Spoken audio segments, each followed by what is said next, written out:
Welcome to Myers Metal Detectors, located in sunny Tampa, Florida, where we sell nothing but fun and adventures, treasure hunting gear, and anything you can imagine for metal detecting. Give us a call, 813-237-1939. Happy hunting and dig deeper.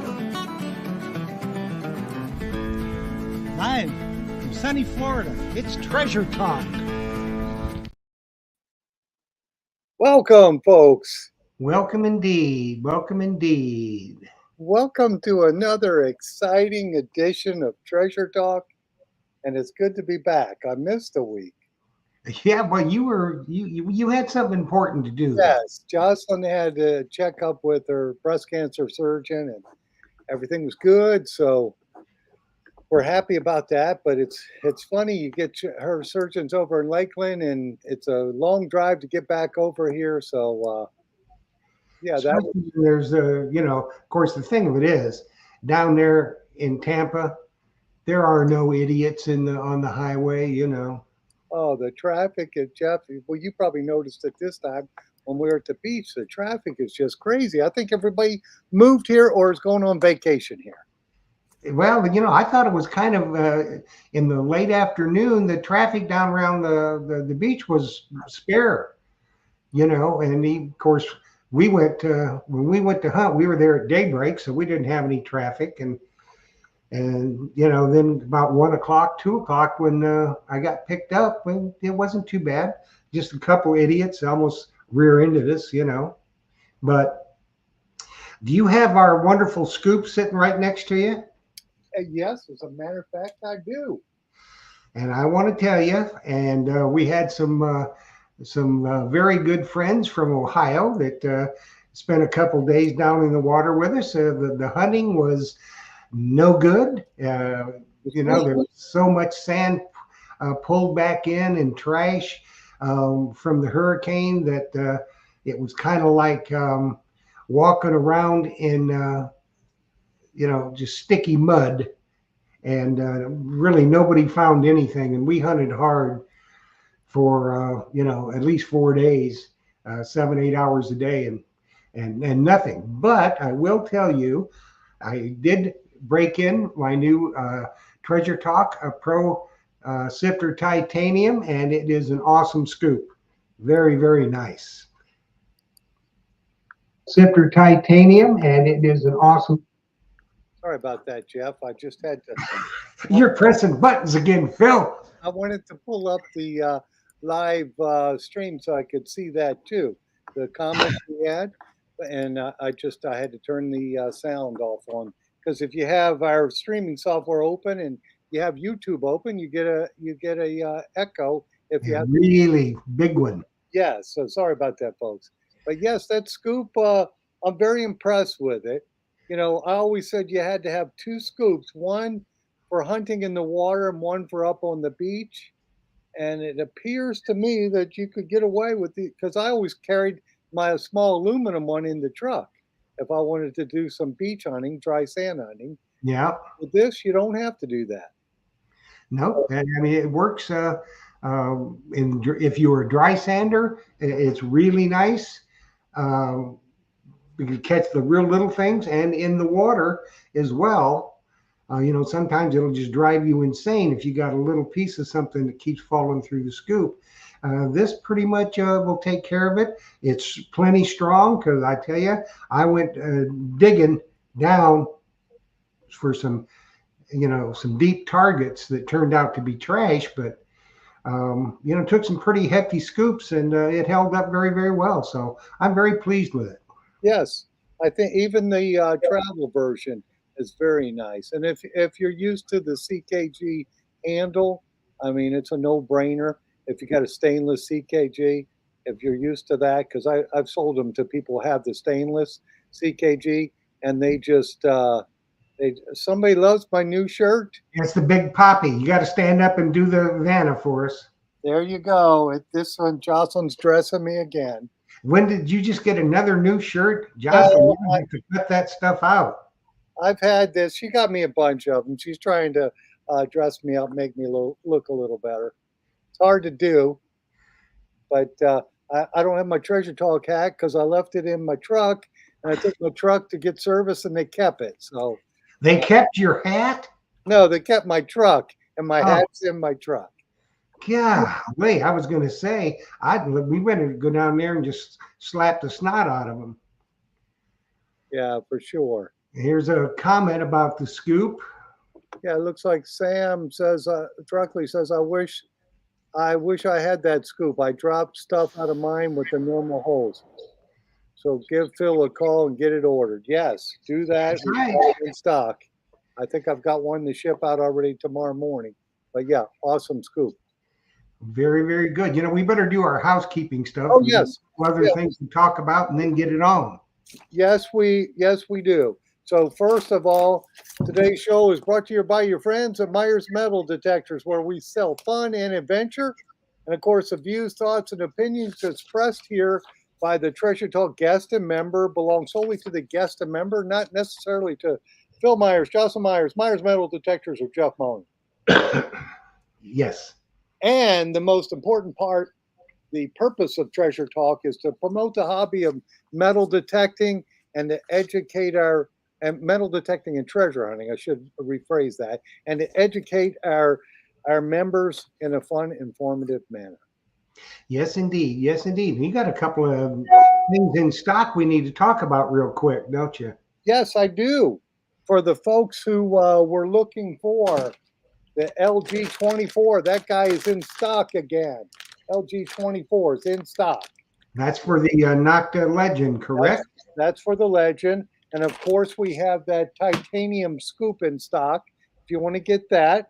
And then I still have a few of the 10 by 5 by 10 Coiltech coils. Now, I don't know if most people probably don't know this, but this is the new price of the Coiltech coil, $260.95. Woo! So, but if you want one of these, I've got 3 of them on the wall, and Treasure Talk members can get them at the old price of $235.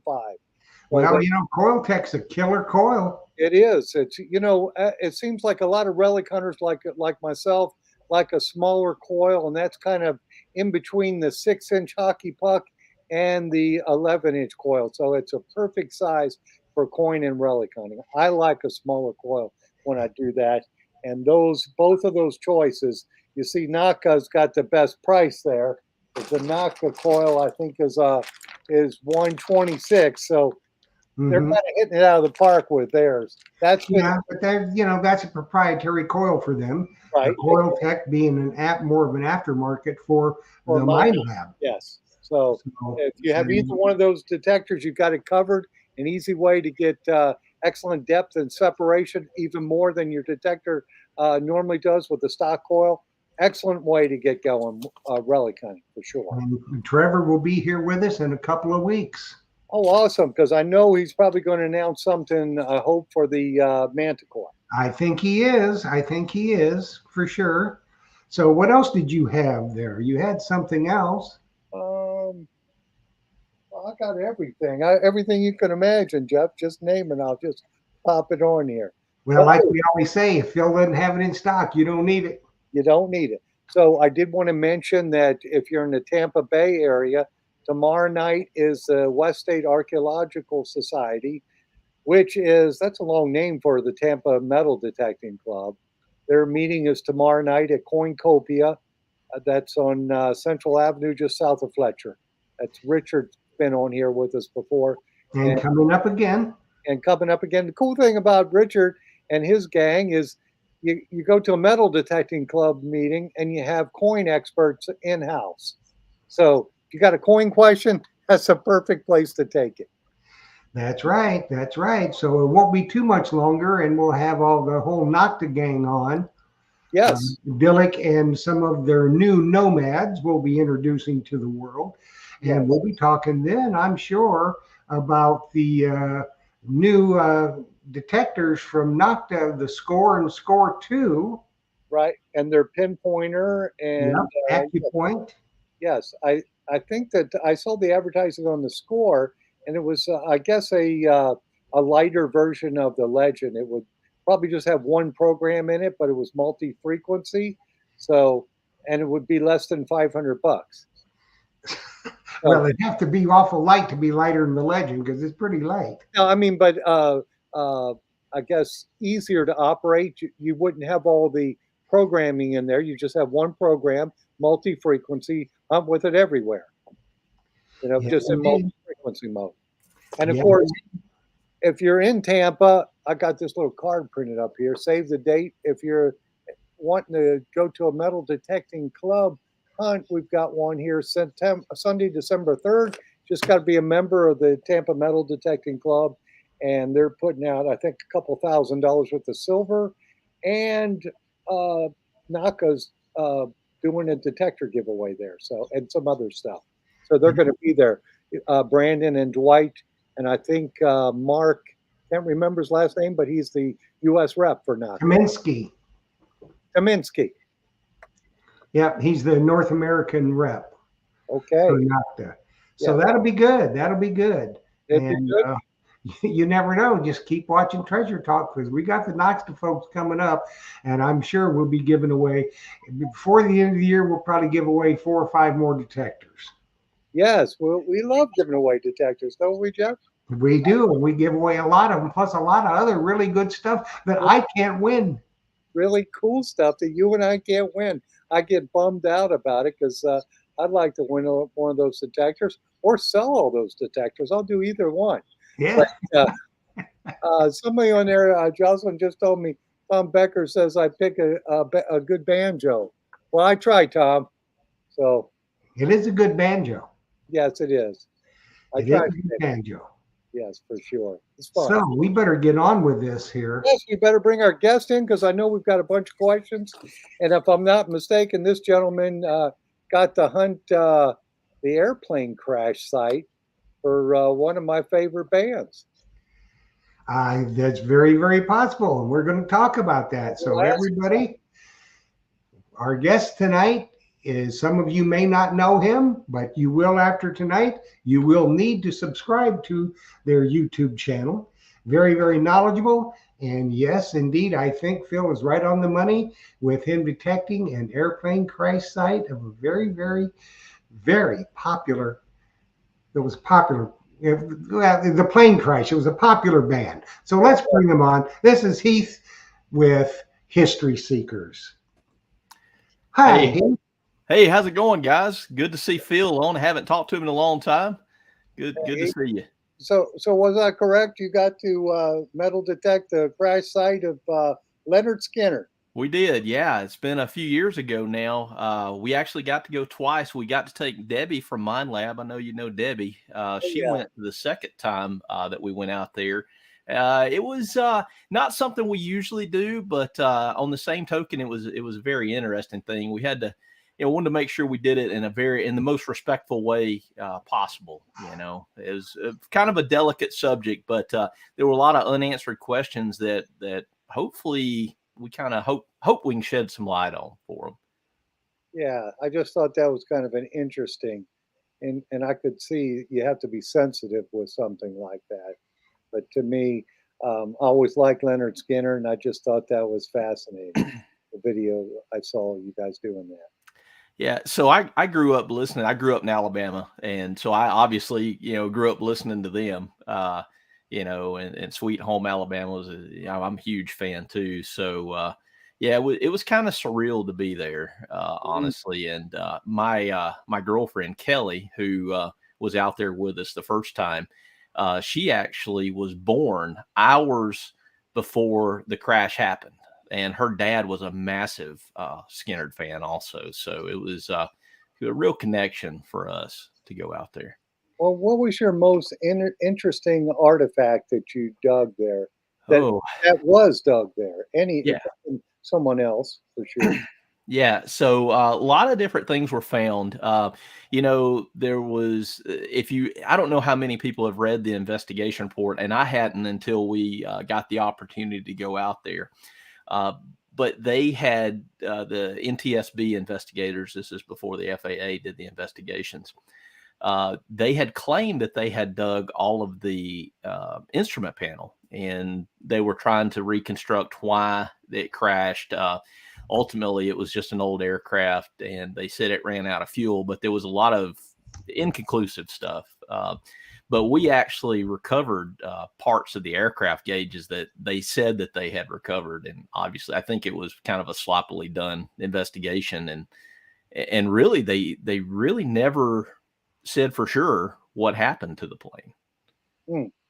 Other than they thought that the pilot was running the aircraft too rich and burned more fuel than they had expected to burn, and ultimately they just run out of gas.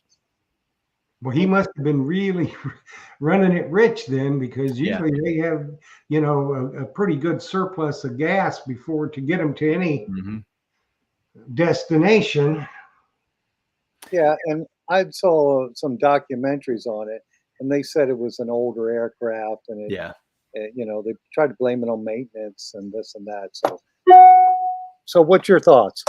Well, I kind of do.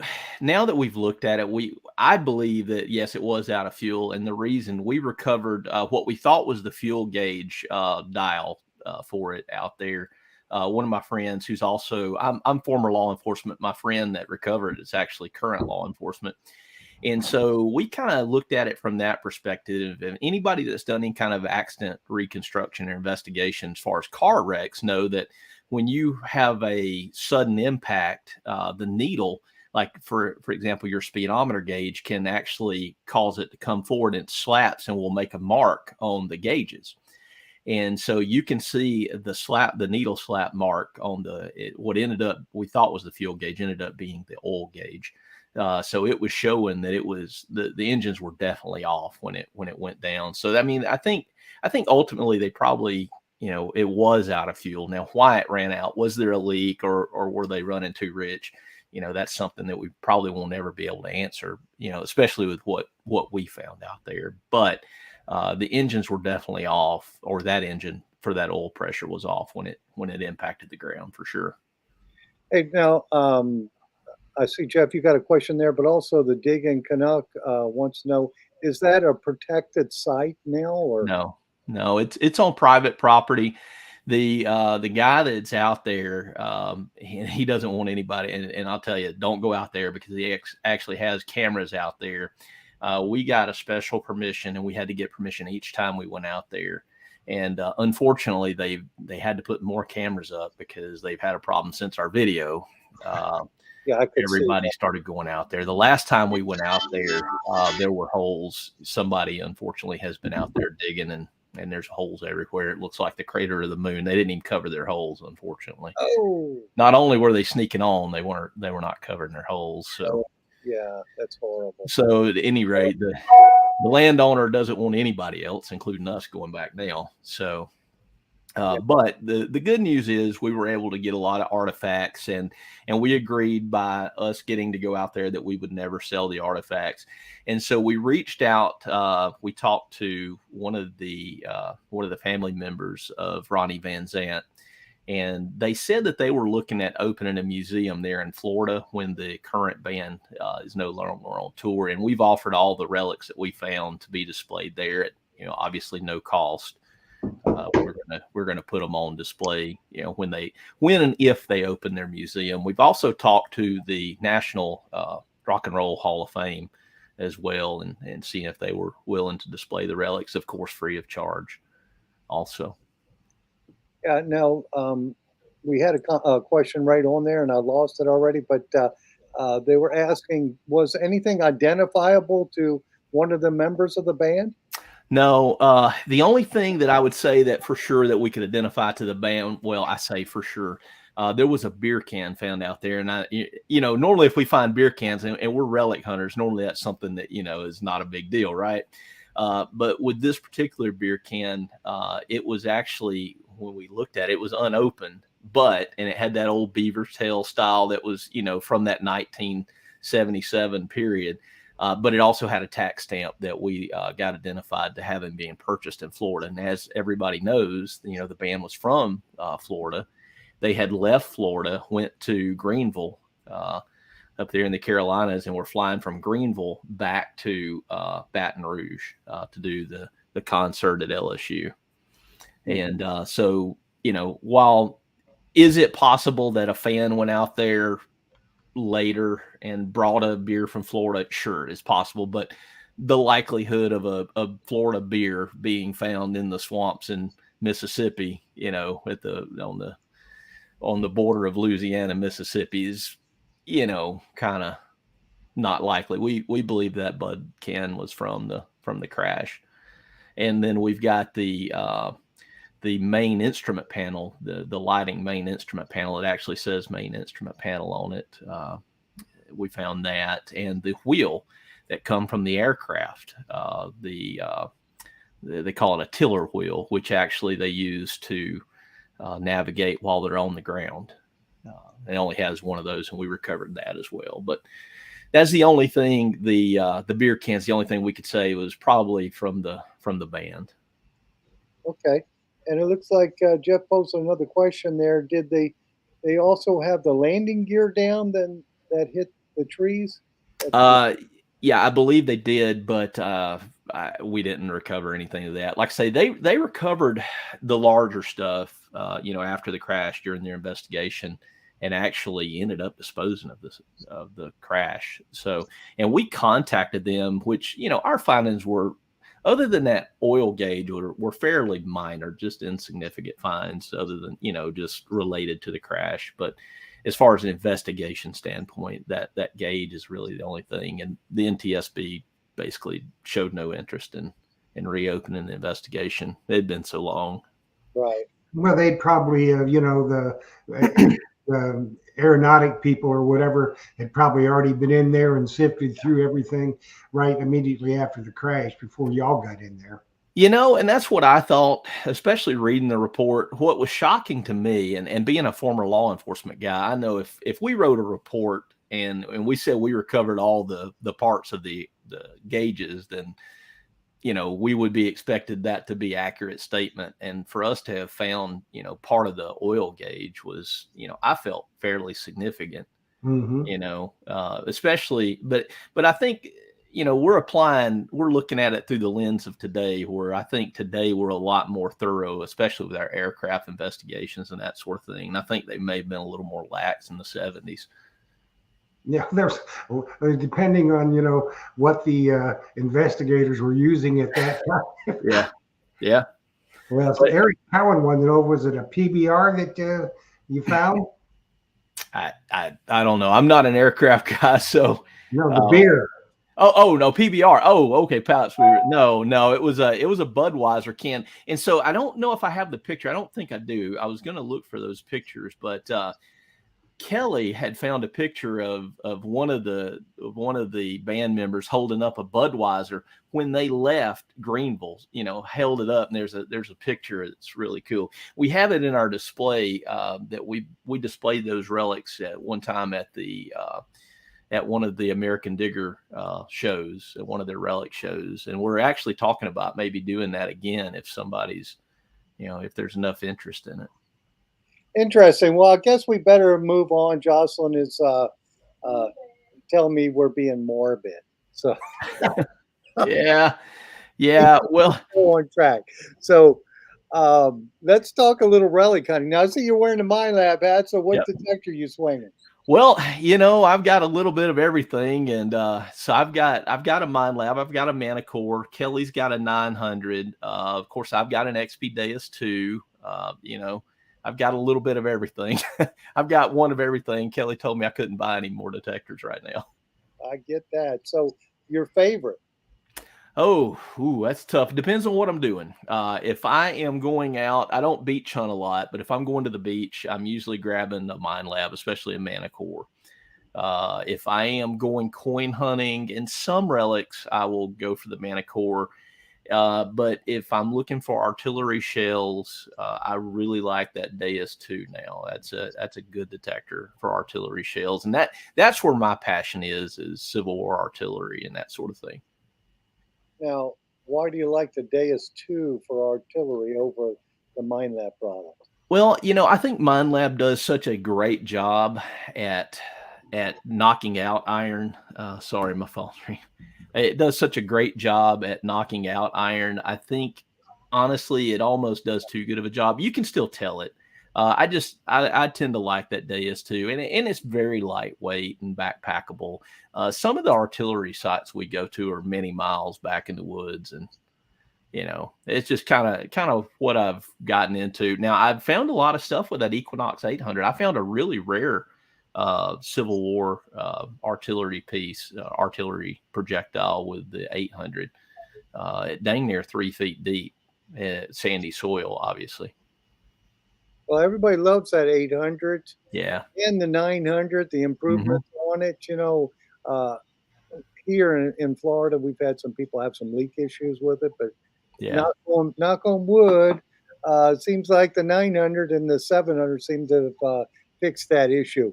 But we had a question on here. Jocelyn was just telling me from JPP Hobbyist, what was your first bucket list find? Oh, man. First bucket list find. I have found one gold coin. It took me 30 years to do it. Oh, it was it was an 1856 gold $1 piece. I found that here in Alabama. Like I say, it took me almost 30 years to do it, but I got that. And really, that artillery shell I was talking about, that Sawyer, that 3.67-inch Sawyer, is one I didn't even know was on my bucket list until I found it. And it's really cool. I think I can do a presentation on here. Yep, you can. Let me see if I can. If you don't mind, I'll show you a picture of it coming out of the ground real quick. Let me just share my screen. I don't know. Let's see if you guys can see if I can show my entire screen. Let's see. So here we go. So I'll pop it up real quick. See, can you guys see that? Yep. Let me put it up there. Okay. All right. So that is a 3.67-inch Sawyer round. It was fired at one battle in the entire Civil War by one unit in the Civil War. It was fired at Port Hudson, Louisiana. And you can see it's got a lead sabot. Do you guys see that where I'm moving my cursor? Yes. Okay, that is a lead sabot. I thought that was a James shell with a bird cage to begin with. And then this is the iron part. And of course, it cleaned up really good. I'm going to see if I don't know if I've got a cleaned up version of it or not. Now, let's see. I was going to see. That may be the same. Yeah, I think those are all the same. So you can watch our video if you want. There's another angle of it coming out of the ground. That hole was over about 2.5, maybe 3 feet, and it was in the side of a bank. And interesting story on that. Let me close that down. I'll stop the presentation. So we had just had lunch sitting on top of that artillery shell. We had been hunting all day, my girlfriend and I, and my friend Kevin, the guy that actually got us on that Skinnerd site. And he's also a current law enforcement guy. But we sat down, we had lunch. I stood up and I metal detected around a little bit, and I found a great signal. I thought, that's got to be a belt plate. And I even told him, that's got to be a belt plate. Well, I dug down and I dug out an old sardine can. And so apparently where we had lunch was also a good place for somebody in the 70s relic hunting to have lunch. And so then we were on the finger of a ravine. And so I just kind of leaned over the edge and swung my detector over the edge of this ravine that was about 20 or so feet down. And I got this signal. And I said, that's a good signal. And then, of course, if after you've proclaimed you had a belt plate and it was a sardine can, everybody's like, yeah, it's probably another can. Yeah. And so I said, no, this one's different. And so we ended up digging out like steps for our knees to get down on the side of this thing so we wouldn't slide down the ravine. And so we dug that out of the side of the wall of this ravine. And it was about 2.5 foot, at least a good 2.5 foot inside the ravine. And it was that Sawyer. So it was pretty neat to find. I actually hit it with my shovel before I realized what it was. So that made a heck of a sound. And then when I saw it was the end of an artillery shell, I was like, ooh. So was that live, that shell? Yeah. So that one is actually what they call a bolt. And so it was actually solid iron. They had some shells that had powder in them. This was not one of them. This was a solid bolt that had the lead sabot that grabbed the rifling. just for Uh-oh. other fortifications or cannons, and basically just the force of that shell, hitting would knock a trunnion off or bust a wheel off the cannon or something like that. Oh, okay. Yeah, thankfully. So I did hit it with my shovel. Yeah. Now, have you found any live shells? Oh yeah, yeah. So I've got a really nice. Let me see if I can hold on a second. I got one right here. This is a 12-pound Confederate right here that's got to be drilled out, but this would have powder in it. Typically, they're fairly safe as long as you keep them damp or moist. And I'll put this one back in water. But the moisture gets down. If you'll notice down here, this is a hole. This goes into the powder chamber. And of course, it's filled with dirt right now. But there would have been a paper time fuse that slid into that. And then, so this would have been facing out of the end of the barrel. And then when it fired out the barrel, the flame would have wrapped around the artillery shell and lit this paper time fuse. Well, it was fired in the middle of a thunderstorm, and I can only imagine the time fuse got wet. But what happens is with most of these is the water leaks into the shell, the groundwater leaks into the shell. And while you can dry that powder out, and if it dries out, then it can be ignited. But typically, as long as you're not putting it over a mantle or something like that, you're pretty safe with them. Oh, okay. We got a question here, Philip. From the one from Tom Becker? Yeah. Okay. What was the hardest target for you to recover, and was it worth the work? Oh man, that's a tough one. We've recovered some really hard stuff, especially those artillery shells. Yeah, they're all worth it to me. Some of those artillery shells get down 2 or 3 feet deep. So, and if there's a lot of roots, then yeah, it's a lot of work to recover. Depending on the soil, obviously. Sandy soil is not so bad, but yeah, it's worth it. I've never sold a find, so it's hard for me to put a value or quote unquote worth to anything, because I love the history of it, and I don't do it for the money. I do it for the history. I was offered $3,000 for that Sawyer, but again, to me, it's worth sitting on my mantle, and taking it and showing it, because for something so rare that's worth a lot of money, you're probably never going to dig another one of those, and most people won't, Yeah. So, Heath, what kind of personal items from the Civil War, and I'm not talking about uniform gadgets and, stuff that they were given to fight with. I mean, personal items that people dropped from the Civil War have you found? So we dug a nice wedding ring that was in a trench in Dallas, Georgia. That it was pretty neat. We haven't been able to obviously tell, who it would have came from. It wasn't engraved or anything like that, but you can only imagine how it was there and what they were, it was right on the line, right on the front line. And there were just hundreds of bullets in that trench, all around where that ring was found. So that we were just using our pinpointer, digging the wall of the trench out, and they were just rolling out, and that ring rolled out with it. So that was kind of neat. I've got a part now. It kind of falls into that musket part, but it's a part with a serial number. It was to a Cook and Brother rifle. And that was an extraordinarily rare musket. If you have one in non-dug condition, worth about $35,000 right now. But I've got the nose cap to one of those. I've been searching for records, trying to establish who the soldier was issued to. But, with the Confederate Army, a lot of those records were lost. And so far, we haven't been able to. But it was a neat find. I'd like to be able to say, this nose cap belonged to, this musket this soldier carried. And hopefully one day I can do that. But so far I haven't been able to find that. Have you found any like trench art, like they took, 3-ringer and carved it into a dice or anything like that? Yeah, so I've got one. It's a little edgy. They would carve it into various body parts. And we had one carved into a phallic type, and I found that, and that was kind of weird to pick up and hold in your hands. But I've found a lot of bullets and stuff that they've carved. Usually, it's just kind of like whittling, and they haven't really carved anything. But occasionally, you see one that somebody had a lot of artistic skill. Mhm.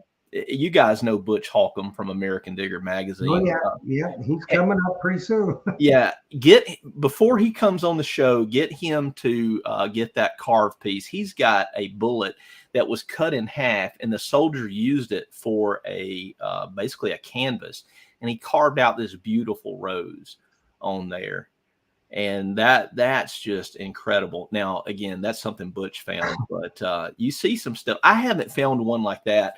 We found some acorns and stuff like that have been carved. Those are a little more common though. Chess pieces, you'll see some Mhm. chess pieces carved up, and those are really neat too. Well, that's what I was thinking, Hmm. along the lines of chess pieces and, Hmm. gaming pieces to help them Hmm. pass the time. None of that other stuff. I was looking over here, and I don't have any close to me right now, but I've got some that are basically musket balls or three ringers that were mashed out into poker chips, Hmm. and those are real neat too. A lot of good, interesting stuff that you never know what they were going to do. And Yeah, of course, the lead is soft enough where, it can be carved and all kinds of stuff. So, yeah, yeah. Now, So, you had mentioned that the wedding band you found mhm. was that gold, silver, or just hot metal? It was one of those like brass wedding rings that they would plate, and the plating we could see just a little bit of gold plating on it, but it was a plated ring. So we Okay. can't you can never say 100% for sure if that was a wedding ring from that period, but in that trench, I mean, could somebody have gotten in that trench in the 20s and lost the ring? Sure, they could have, but um, how likely is it? It's hard to say. well, especially mixed in with all the bullets and Yeah, other stuff from the battle, exactly. you Yeah, know. yeah, a lot of fired bullets. So, And you hate to think. I mean, there's all kind of scenarios you could come up with mhm. why that ring was there. If he Yeah. was on the front line, maybe he took a shot to his hand, and then you know. Well, and that's what we were talking about actually, when we were there was, wonder if he made it. And where we were in the line was actually where one of my grandfathers was. He was in the Confederate Army. And so I wondered if maybe that, could have been, who knows, something he lost. I don't know. That same battle, I don't know how many of our videos you've watched, but Kelly from our channel, my girlfriend, her grandfather was also at that battle. Oddly enough, he was on the exact opposite side as my grandfather at almost the identical same place in the line, at least according to the maps.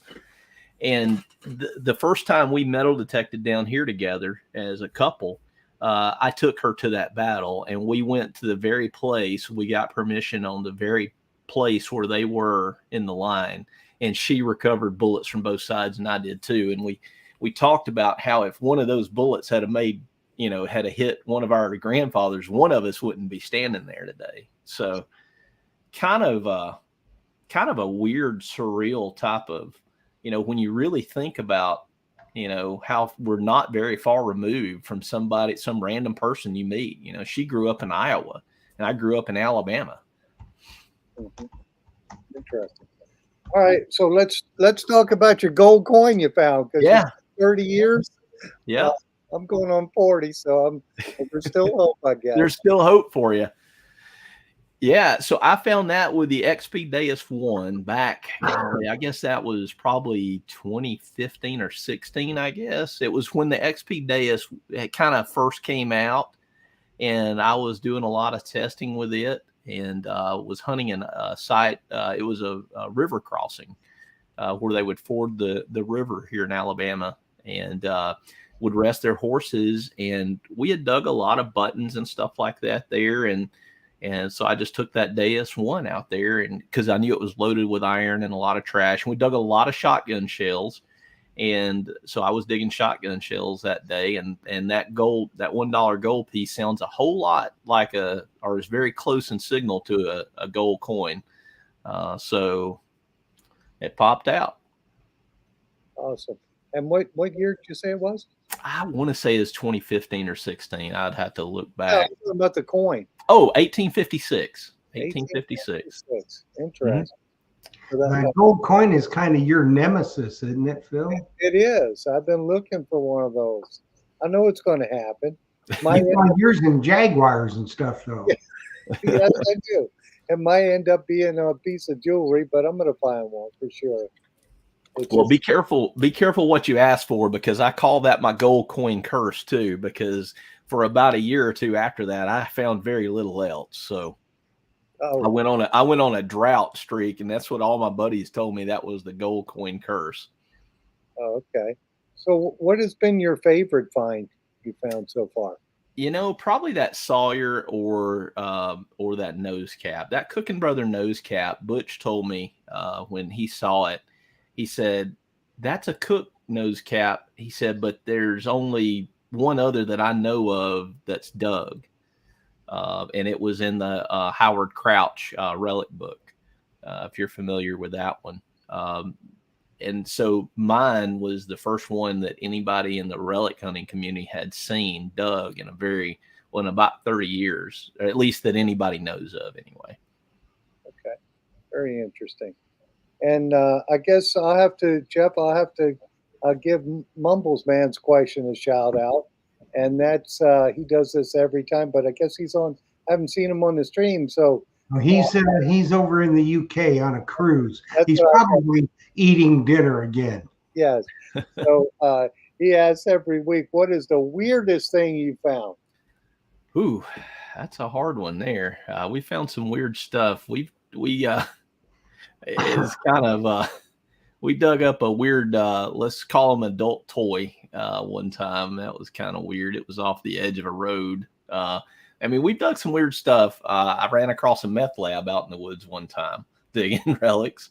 I knew that because I used to work narcotics. It was part of a gas generator. So we've dug some weird stuff.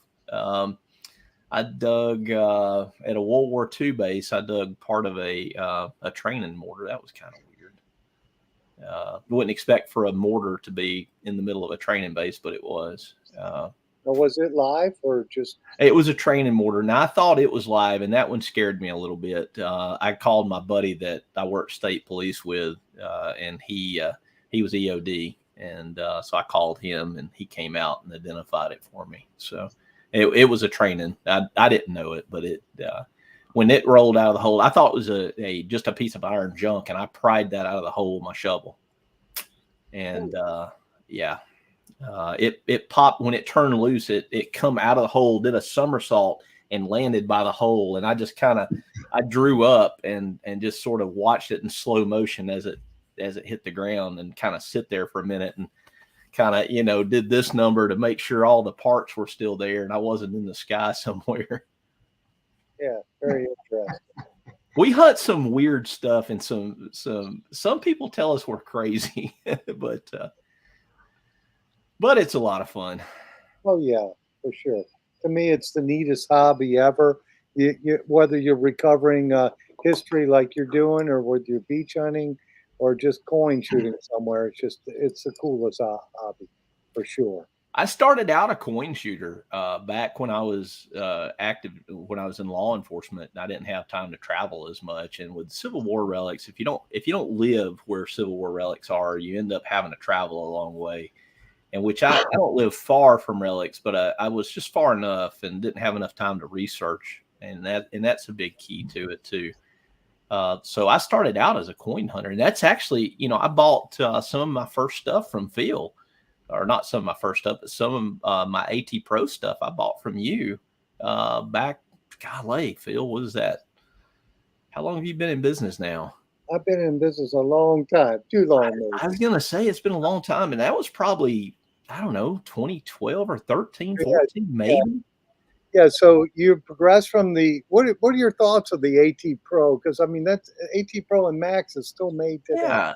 I mean, I think it's a good machine.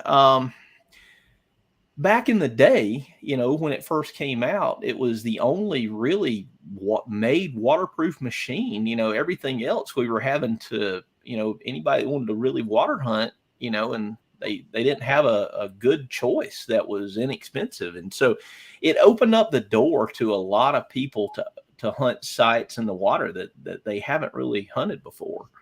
Yes. I think that AT Pro was like the first multi-purpose waterproof land or water. That started this whole thing. Yeah, it You know, really did. and it just has progressed, and the products have gotten better. You're having faster processors for what you're doing with the Deus 2 and the other detectors that are multi-frequency have a fast processor. You can hunt in iron. And it looks like Kathy Bacorn is asking, how far have you traveled looking for relics? Oh, all the way up to the Northeast. We've done some Rev War stuff. Not a lot of Rev War stuff, but that's something I want to do more of. We've been up to New Hampshire. We went to the bone hunts and stuff like that, and that's a whole lot of fun. And I've found a few things, nothing great up in the Northeast.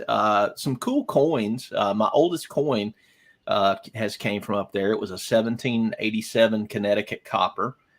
It was just absolutely in horrible shape. I had to get some of the local coin experts up that way they basically, I don't know how they identified it as well as they did, but they did. We knew it was a Connecticut copper, but we couldn't get a year off of it. And by some minute detail, they were able to say it was a 1787. Interesting. Mm-hmm. So Jeff, it looks like you put up Rick Tumbleson, Ricky T. Is there an advantage to gaining access to private property by any of your friends saying, "Hi, I'm Leo. We love to dig relics in your farm field"? Well, yes, there are. Anybody that's been a cop knows there's a brotherhood there. And one of our Civil War sites that we hunt is actually owned by a retired deputy, and he had never let anybody else relic hunt there. And so my buddy, he's still a trooper. The guy, if you've watched our videos, his name's Kevin on there. He's a trooper right now. And and then I'm former state police. And so, there is that advantage. Do we go up and tell people that? No, typically not. But it's a lot of looking the part too. If somebody goes up knocking on the door and they look like they've, fell out of a crack house or something, not at least dressed, at least presentable, I think there's some advantage to looking the part and looking clean cut and presentable. It definitely helps get permissions. Yeah, for sure. Yeah. Oh, I see Sodfather put up a question about the Tornado Adventure in Spanish Fort. Yeah, that was a close one. That was down there near Fort Blakely. Our friend Barry Swope down there, his family land actually borders Fort Blakely. And so we were detecting that, and they were developing. And in the midst of all that, our other friend that relic hunts says, "Hey, y'all may want to check the weather. There's a tornado headed right towards you." And so we were out in the middle of it in the woods, and we took shelter. So that was a lot of fun. Interesting. I bet it was. I think we need to give away some 3-ringers, Phil. Yeah, let's do it. Let's do it. So, as you know, everybody, we posted that well over a week ago that Heath is kind enough. He's going to provide 2 3-ringers to a lucky winner tonight. So, as always, number one, you have to be a member of Treasure Talk, either on Facebook or on YouTube. Very easy to do. Number 2, you have to be tuned in to win. Number 3, you have to use a phrase that I put in the entry, and that phrase was, I need a 3-ringer. And you do need a 3-ringer because, like he said, there's a lot of you out there that just don't have the area where you can dig and find this kind of history. So he's kind enough to provide a couple of 3-ringers to a lucky winner. So as you know, you have to be tuned in to win. You see my phone number right there on the screen. So when I call the name of the winner, and only if I call your name, you need to text me with your name and you are here, and you'll have 3 minutes to do that. So get ready, because I'm going to give you the name. Mike Mayo. If you are watching, you got 3 minutes to text me, my friend, with your name and that you are here. And you got some 3 ringers. If you want to do, we can do a bonus round. Sure. I love to give away history. Sure. So I've got a fragment from an artillery shell that I just dug the other day, and it's a rare fragment. It is a polygonal, which is kind of a diamond shape. I know that it came from a Confederate artillery shell. They were the only ones that were pre-shaping. That's actually kind of where the Army got the idea for pre-cutting and pre-shaping their pineapple grenades. And so I've got one of those. So if you want to throw that in the mix at the end, we'll do that too. Well, we can do it because Mike Mayo just won the 3-ringers, and let me go to my magic list here. Okay. And that's about $100 fragment. I saw somebody selling those for $100 for those polygonal fragments at a relic show. So wow. Be a neat little piece of history to add to your collection. And I hope Confederate, right? Yep, it's Confederate. Yeah. Okay, get ready, people. Worth more, isn't it? Yeah, always. It's always worth more. Yeah. Get ready, people. Get ready, people. So we have 3 minutes for Rob Payne. If you are watching, to text and you won the fragment. Interesting. Rob Payne.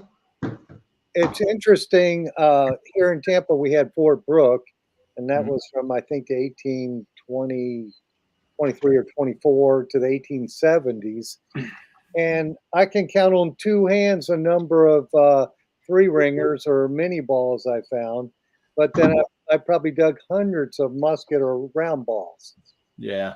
Here. So it's kind of interesting what you find in what area of the country. And then I did one of the Culpeper hunts, and I never dug so many 3-ringers in my life. It's just like, and at that time I was using a White's TDI Pro. Yep. And that thing would hit them at 1.5 feet deep. Mm-hmm. And it just it about killed. Rob Payne, your name was called for winning the fragment. You got 2 minutes to text if you want the prize. If not, I'll move on to somebody else. I see him on there, so he better get his fingers texting for sure. That's right. That's a good one too. You don't want to miss out on that one. That's right. That's something that there's not a lot of those found, and it's a pretty rare fragment. So you being in Alabama, I guess you found a lot of Confederate stuff then. We found a good bit. Believe it or not, where I live in Alabama, there's not a lot of actual activity. So between Birmingham and Atlanta, there's a void space where, there's some, but most of it went around us. Lucky, I guess, for the people that lived here during that time, but it kind of went north and south of us a little bit. But I travel, I can be on decent battle type stuff in about an hour drive. So it's not too bad. No, that's not bad at all. No. Well, I think Rob Payne probably missed out. He missed his 3-minute window. So, Rob, too bad, my friend. So we got Surfside Dan. You won the frag. There you go, Dan. He's a good dude. I saw him. I guess the last time I saw Dan was at the Relic Show in South Carolina. He's a good guy, a real good guy. Well, let's see who this is. It says, I'm here. I don't know who you are. Yeah, you got to put your name after your number because this happens a lot. Heath, the people win and they say, I'm here, but we don't know who. who I am. So Yeah, I have no idea. So Oh, we used to do, I don't know if you guys ever listened to our podcast back in the day. Before we did video, we started out as a podcast, just like this. And of course, no, we did just audio. We didn't do the video. So yeah, I understand. yeah, it's kind of funny. So tell us about some of the buttons you've dug. I don't have as many buttons. I've got a few. I've got a really nice solid cast eye button that I dug up in Resaca, Georgia. It's really beautiful. It's a jade green. I wish I'd have put my relics over here where I could get to them. I could show you guys that, but it's all. I don't know if I've got that on video. I don't think I do. But I'll post I'll tell you what. I'll post a picture of it up, or a video after this on our History Seekers Facebook page. If you guys want to head over to History Seekers Facebook, and it's the fan page. I think we're up to like 320,000 followers on there now. We post videos on there also, but cool. I'll get it posted up there after the podcast. Well, we got another question. This one's from my buddy Tom Becker. He's asking, have you ever hunted in Ohio?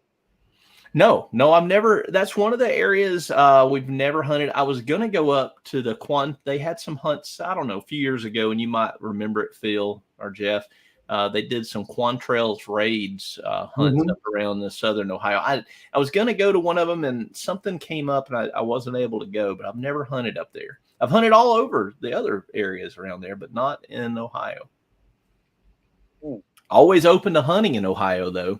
Especially if somebody wants to invite us up. There you go. That's a good idea. Well, I guarantee we'll come. Have detector will travel. They'll invite you.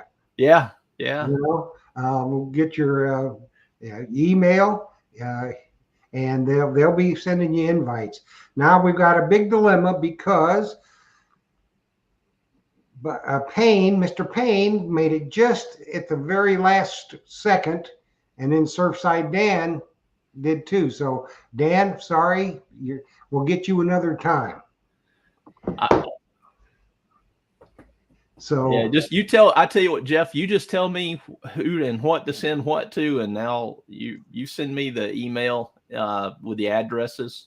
If you can just send me their addresses, and I'll whoever you send me is what I'll send out, since you're hanging on to all that stuff.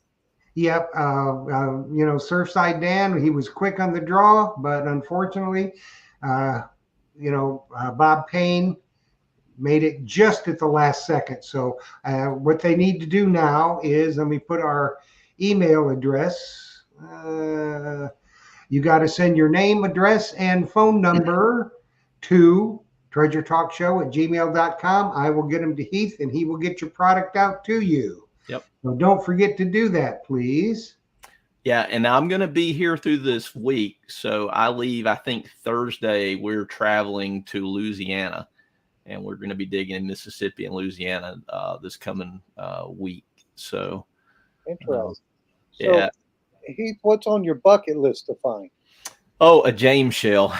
And it's not as rare as some of the other stuff I've found, but it's something I've never found. I'd love to find a James. If you've never seen one, it looks like a bird cage on the bottom of the shell.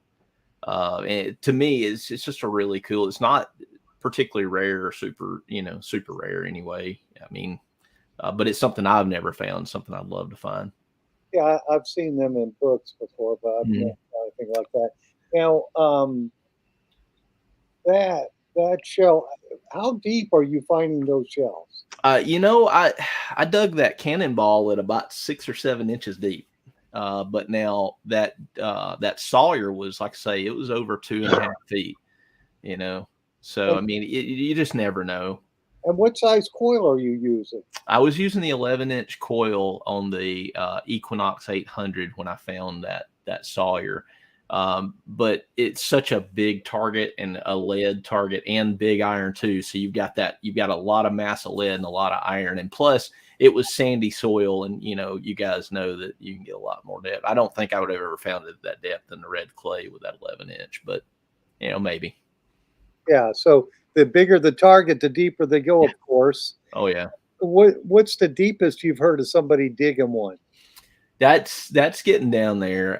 Some of the larger artillery shells, so that's several hundred pounds. I've heard of them, 3 and 4 feet. But at that depth, you're reaching down to really Right. the max of what most detectors. You're going to have to be using specialty stuff like ground penetrating radar or a 2-box unit. And the 2-box units in the past, and we've tried those. Typically, we've been fairly disappointed by 2-box units in the past. I am looking forward to the new XP 2-box. You sell XP, Phil? Yes, I do. I was thinking you did. I'm really looking forward to that. I think that for somebody that's looking for large stuff, I think that's going to be the next big thing because 2 boxes in the past, I don't know how much you've used one, but they were hard to keep ground balanced. You were spending more time fiddling with keeping them stable than you were detecting with it. And I think that fast multi-frequency is going to be a game changer in the 2-box market. And nobody, to my knowledge, nobody's ever put out a multi-frequency 2-box before. No, never. So it would be interesting to see what that does. Well, Heath, it looks like we're past our hour, buddy. That fast. Oh man, that went fast. It did. It flies by. So I wanted to say thank you for coming on here and talking about relic hunting and history seekers. So I appreciate you coming on. And thank you, Jocelyn, for helping me. And thank you, Jeff, for all you do, buddy. Thanks, buddy. And Heath, thanks so much for coming on. I'll get those emails to you as soon as I get them. And we sure appreciate everything that you did. And, like Phil said, he sees a lot of these great finds, bucket listers in magazines like Gold Coins and other stuff, as do I. We just don't find them, It'll happen, Jeff. I have faith. It'll happen. But you guys probably find all kind of reals. So, I mean, down there around the beach. I've never found a real either. I'd love to find a real. That's also on my bucket list. So you guys probably have a beach there. Some days we don't. A lot of times we find a lot of trash like we did this last week. Yes. But that's the way it goes. So everybody, thanks for watching. Heath, thanks so much for being with us. We'll get you on again soon. And Phil, thanks. Jocelyn, glad you're feeling good. And thanks, Phil, for everything. And everybody, join us next week when we'll have Steve from Steve's Detector Rods on. So happy hunting, everybody. Good night. Thanks for watching, and dig deeper. And remember, if Phil doesn't have it in stock, you don't need it. There you go, for sure. Good night, everybody. Thanks, everybody.